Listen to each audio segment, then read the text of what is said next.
Hello बच्चों, how are you. और आज हम पढ़ेंगे संख्या पद्धति में परिमेय संख्या, जिसे रेशनल नंबर कहते हैं इंग्लिश मीडियम में, है ना। तो परिमेय संख्या होता क्या है? तो वे संख्या जिसको हम p बटे क्यू के रूप में लिख सकते हैं। तो यहाँ पे क्या लिखेंगे? वे संख्याएं जिन्हें p बटे क्यू के रूप में लिखा जा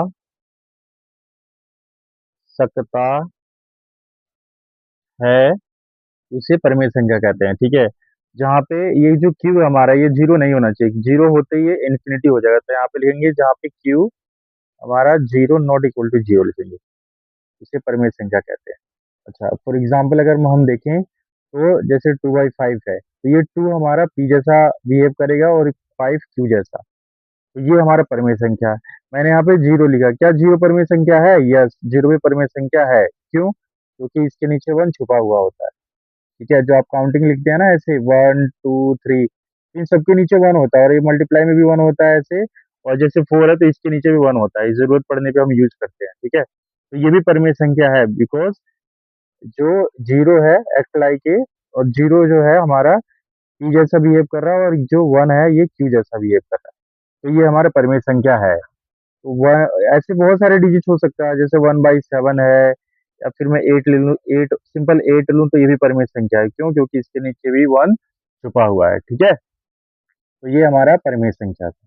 अच्छा, तो फिर अपरिमेय संख्या किसे कहते हैं? तो बिल्कुल सेम डेफिनेशन है कि जिसको हम पी बटे क्यू के रूप में नहीं लिख सकते, तो हम क्या लिखेंगे? संख्याएं वे संख्याएं जिन्हें पी बटे क्यू के रूप में नहीं लिखा जा सकता है, उसे अपरिमेय संख्या कहते हैं। अपरिमेय संख्या कहते हैं। ठीक है।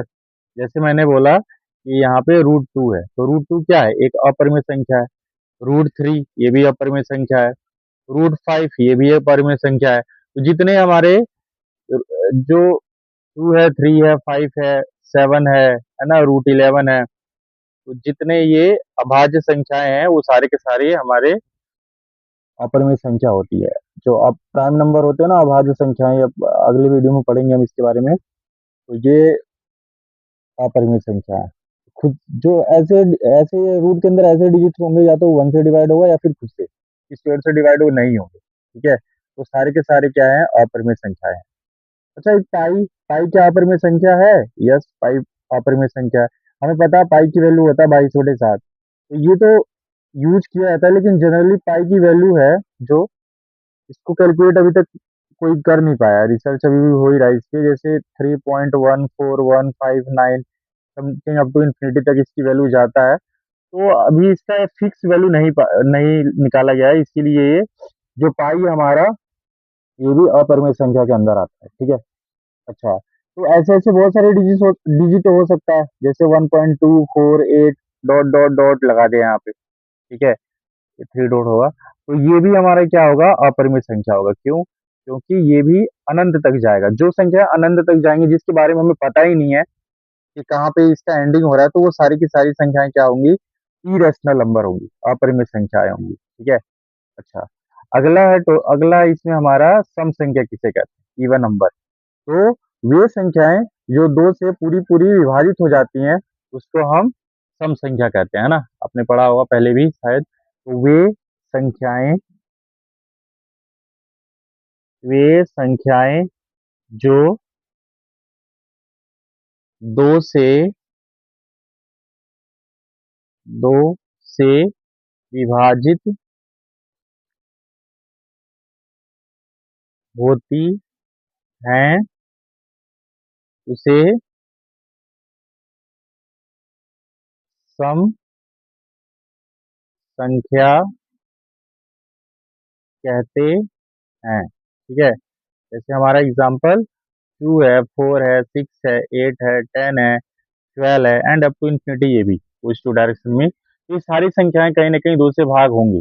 जैसे मैंने क्या किया, 8 को लिया, तो अगर 2 से डिवाइड करूँ तो 2 4 जा 8, 0। तो ये मतलब जो हमारा शेषफल है ना वो 0 आना चाहिए। तो डिवाइड करते हैं इसको, मैंने कोई भी वैल्यू ले लिया, 128 ले लिया, अगर 2 से इसको डिवाइड करूँ तो 2 6 जा 12, 8, 2 4 जा 8।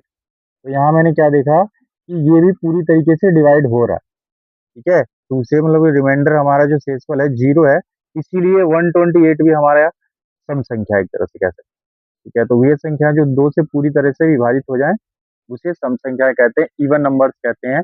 अच्छा, फिर विषम संख्या किसे कहते हैं, ओड नंबर किसे कहते हैं, तो वे संख्याएं इसी का अपोजिट, वे संख्याएं जो 2 से विभाजित ना हो, पूरी तरीके से विभाजित ना हो, मतलब रिमाइंडर 0 आएगा ही नहीं, कुछ ना कुछ वन वन के टर्म में आ जाएगा। तो वे संख्याएं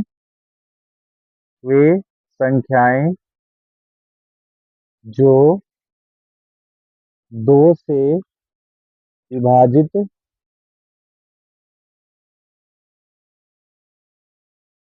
विभाजित नहीं होती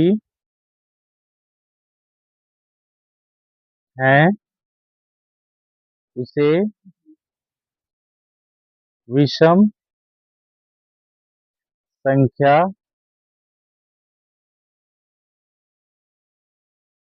कहते हैं, ठीक है। तो इसमें फॉर एग्जांपल अगर लिखना चाहें तो 1 है, 3 है, 5 है, 7 है, 9 है, 11 है ना, और भी 13 है, ये सारे के सारे हमारे क्या हैं, तो विषम संख्या है। जैसे मैंने 7 लिया, और 7 को मैंने यहाँ 2 से डिवाइड किया, 2 3 जा 6, यहाँ पे 1 रिमाइंडर बच गया, 6 1 बच गया, तो ये हमारा विषम संख्या है, सम संख्या नहीं होगा, तो क्योंकि यहाँ पे एक हमारा रिमाइंडर बच गया। तो ऐसे बहुत सारे डिजिट्स, जैसे मान लो मैंने लिख दिया 131, क्या ये सम संख्या है, या फिर वन, एग्जाम्पल के लिए आसान सा 135 ले लिया, तो क्या ये सम संख्या है कि विषम संख्या है। इसको हम 2 से डिवाइड करेंगे, 2 6 जा 12, 1 5, 2 7 जा 14, सॉरी, तो यहाँ पे 1 रिमाइंडर 1 बच गया, तो ये भी हमारा क्या है, तो विषम संख्या है। तो 135 हमारा विषम संख्या है, क्योंकि ये पूरी तरीके से 2 से डिवाइड नहीं हुआ है, इसीलिए हम विषम संख्या कह सकते हैं, ठीक है। अच्छा, आई होप आप सभी को समझ में आया होगा। Thank you and please like share and subscribe my channel. Okay, bye.